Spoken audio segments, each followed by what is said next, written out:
இந்த வீடியோல சூப்பரா ஒரு 5 குக்கிங் டிப்ஸ் தான் பார்க்க போறோம்.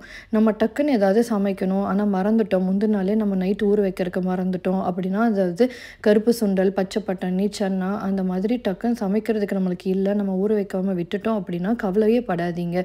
வெறும் வாணலிய எடுத்துட்டு எண்ணெய் ஊத்தாம ட்ரையா நல்லா ரோஸ்ட் பண்ணிட்டு, அது ஆறுனதுக்கப்புறம் நம்ம வேக வச்சோம்னா ஈஸியாவே வெந்துரும்.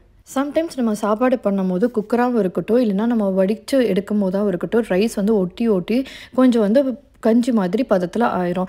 அப்படி இருக்கும்போது என்ன பண்ணுங்க, அதை வடிகட்டினதுக்கப்புறமா ஒரு ஸ்பூன் நல்லெண்ணெய் ஊற்றி பிரட்டிட்டிங்கன்னா ஓவராக கஞ்சி மாதிரி ஆகாமல் அதை நம்ம தவிர்க்கலாம். நம்ம சமைச்சிருக்கிற நான்வெஜ் கிரேவியாக இருக்கட்டும், எந்த கிரேவியாக இருக்கட்டும், ஓவர் காரமோ இல்லை ஓவர் உப்போ ஆயிடுச்சுன்னா இமீடியட்டாக ஒரு அரை டம்ளருக்கு தேங்காய் பால் எடுத்து ஊற்றலாம்.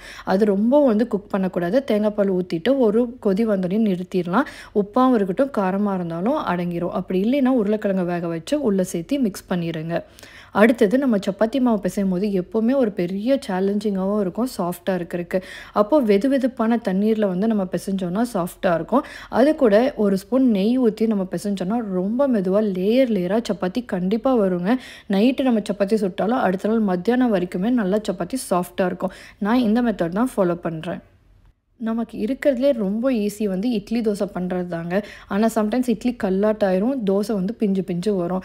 எப்போவுமே நம்ம சமைக்கிறதுக்கு முன்னாடி 1/2 அன் ஹவருக்கு முன்னாடியே பாத்திரத்தில் நம்ம மாவு எடுத்து வச்சுக்கணும். நம்ம பொங்க விட்டுட்டு ஃபுல்லாக வச்சுருக்கோம் பார்த்தீங்களா, அதை அப்படியே எடுத்து வெளியில் வச்சு யூஸ் பண்ணக்கூடாது. நமக்கு தேவைக்கேற்ப எடுத்து கொஞ்சம் சின்ன பாத்திரத்தில் ஊற்றி நம்ம தேவைக்கேற்ப நம்ம இட்லியாக இருந்தால் கொஞ்சம் கெட்டியாக இருக்கணும், தோசையாக இருந்தால் கொஞ்சம் தண்ணி ஊற்றி மிக்ஸ் பண்ணிவிட்டு கொஞ்சம் ஊற்றுற பதத்தில் இருக்கணும். அது அரை மணி நேரத்துக்கு முன்னாடி ஃப்ரிட்ஜில் இருந்து எடுத்து வச்சிட்டோம்னா ரொம்ப நல்லா வருங்க. உங்களுக்கு வித்தியாசமாக இருக்கும். டப்புன்னு ஃப்ரிட்ஜிலேருந்து எடுக்கும் போது சில்லுன்னு இருக்கும். அதை நம்ம ஹீட் பண்ணும் போது அதுக்கான சுவையே மாறும். கண்டிப்பாக இது 5 ட்ரை பண்ணி பாருங்கள் ஃப்ரெண்ட்ஸ். தேங்க்யூ.